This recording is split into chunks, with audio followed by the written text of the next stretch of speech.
10 practice questions for the real estate exam. All right, we're back in the classroom today. It must be Monday. Every Monday, we have new videos on the real estate exam. Today, 10 more questions on contracts. The way it works is I take these 10 questions just like a quiz. I've never seen these questions, and I'm taking them with you. We are studying together, and we will pass the real estate exam. Subscribe to the channel if you want more real estate test questions, more real estate vocab, more real estate concepts, and everything that you need to pass the real estate exam. Now let's get into the questions. All right, here we go. We're going to jump right into it. Real estate sales plus national plus California contracts. Question 1. In a listing agreement, the sales agent is described as A, the buyer's agent, B, the agent, C, the principal, D, the sub-agent. I'm guessing just the agent. Incorrect. A sub-agent. Okay, let's read about it. An agent is a sub-agent in the listing. The listing belongs to the broker, and thus the broker is the agent. The sales agent is an agent of the broker, and thus is a sub or under the broker. The listing agreement is between the broker and the seller, not the buyer. 0 for 1. Question 2. The scope and purpose of a real estate contract includes all of the following except A, the sale of personal property, B, the sale of a home, C, the sale of a real property, D, the sale of fixtures. So I think it's home, real property is with the home, fixtures is with the home.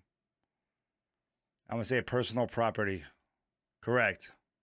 A bill of sale will be used to sell personal property. The scope of a real estate contract includes the sale of the land, the fixtures, and the home, which is considered a fixture to the property. Trade fixtures are not to be confused with fixtures, as trade fixtures may be removable and are considered personal property of a trade tenant.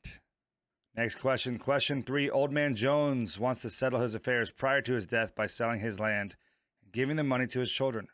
Broker Bob lists the property and markets it. After 6 months, an offer from crazy old widow Smith, who lives in the next county, is received in the mail. Jones immediately signs the contract without change, and broker Bob drives to the next county to deliver a copy to the widow in person. What might prevent this from being a binding contract? A, nothing. B, widow Smith death before broker Bob can relate Jones' acceptance. C, either widow Smith is incompetent or widow Smith's death before Bob can relate Jones' acceptance. D, widow Smith is in fact incompetent. Crazy old widow Smith, so I would say incompetent. Yeah, I think you have to be a competent party to sign. Let's see. Incorrect. Okay. Well, she is incompetent, but it's also someone else. Either widow Smith is incompetent or widow Smith's death before Bob can relate Jones's acceptance. Death or incapacity of one of the parties often makes it impossible to form a contract. Question 4. A buyer makes an offer to buy a house for $50,000. What kind of house is this? The seller does not accept the offer, but responds that they will accept no less than $55,000 for their house. The seller has just made A, an option, B, a unilateral enforceable contract, C, a bilateral enforceable contract, D, a counter offer. I'm gonna go with counter offer, and then once you put the counter offer out, the regular offer is done. Correct. A new and contrary offer made as a reply to an offer received is a counteroffer. The counteroffer terminates the original offer. All right, so we know that one. Question 5. Prospective buyer B is not quite ready to purchase yet, so they rent a home with the option to purchase it after 2 years. This option to purchase is an example of A, promise and exchange contract, B, mutual contract, C, bilateral contract, D, unilateral contract. Promise and exchange, mutual contract, bilateral, unilateral. I've never heard of promise and exchange contract, and it's probably made up, but yeah, I wanted to go with unilateral too. This is one way, okay. It's not two way. Options are unilateral or one-way contracts. The seller is obligated to sell, but the buyer is not obligated to purchase. We're about halfway through. If you guys want your own study test questions just like this one, we have partnered up with the website called Colibri. It is also the CompuCram program that we're using right now. They have offered us 40% off everything on the website. Practice tests, practice questions, practice whatever you want. You also can do your prerequisite courses there to get your license. Use the code Burke40, Burke40. Help support the channel. Click the link and let's get our real estate license together. Question 6. The first instrument a buyer usually signs in a real estate transaction is A, mortgage, B, deed, C, listing agreement, D, offer to purchase. The buyer, I would say they probably signed the offer, right? Correct. Listing agreement is between the seller and the broker. The buyer does not sign a deed. Rather, the seller does as the grantor. The offer to purchase is the first document signed in a real estate transaction. Do not forget, however, that most states require some sort of agency disclosure prior to the drafting of the offer to purchase. Question 7. Under a trust deed, how long does the beneficiary have to file for a deficiency judgment? A, beneficiaries cannot file for deficiency judgments. B, 60 days. C, 30 days. D, 90 days. All right, so this is like a really specific one under a trust deed. I'm going to go with 90 days. That always seems like to be around there. Incorrect. Oh, beneficiaries cannot file for deficiency judgments.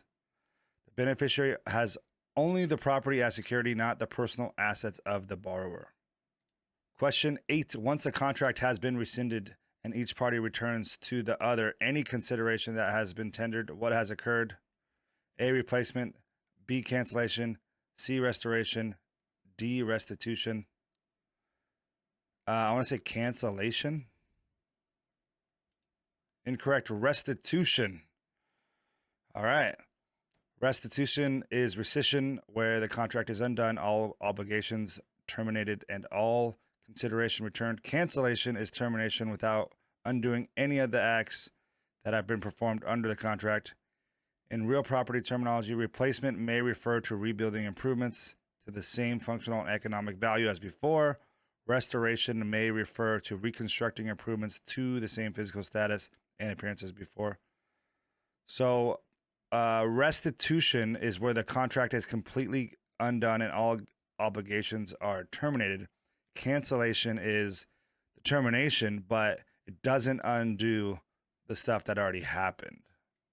Question 9. Walton decides to sell his cabin on the lake and offers it in a letter to his regular postman Bill at a price of $5,000. The next day, Walton receives a note from a neighbor, a close friend of the postman, who says, "I accept your offer." Is Walton obligated to sell to the neighbor? A, no, because no license agent was involved. B, yes, because the acceptance was in 3 days. C, yes, because the offer and the acceptance were in writing. No, because only the offeree can accept an offer. I want to say no, because it was for the postman, not for the neighbor, right? Correct.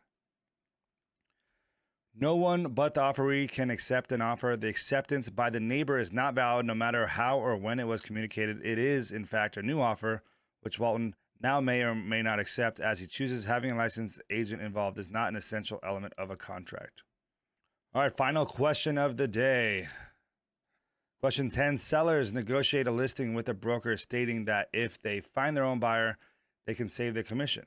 However, if the broker, their agent, or any other brokerage firm finds the buyer, then the sellers will have to pay the broker's commission. What type of listing did the sellers and brokers just negotiate? A, net listing. B, exclusive agency agreement. C, open listing. D, exclusive right to sell. I want to say it's an open listing, because whoever gets it can get the commission. Incorrect. Exclusive agency. Okay. The exclusive agency agreement entitles the broker to a commission if anyone other than the seller finds a buyer. An exclusive right to sell listing entitles the broker to a commission if anyone, including the seller, finds a buyer. In the net listing, which is illegal or discouraged in many states, the seller sets a net amount he or she is willing to set for the property, and the broker keeps any excess amount. In an open or non-exclusive, a seller makes an open offer to all brokers to find him a buyer and thus earn the commission. Okay. So the difference was that they only had one broker. So that was exclusive agency. All right, that was a quick one today. Let's get back into the classroom. We're back in the classroom. I don't think we did too hot today. We're still learning. We're still trying to study for that real estate exam. We will pass it soon. Comment below when your test date is, and I will cheer you on. And subscribe to the channel if you want to study more with me. We have more test questions, more vocab, more everything that you need to pass the real estate exam in 2025 and 2026. We'll see you on the next video. Have a nice day.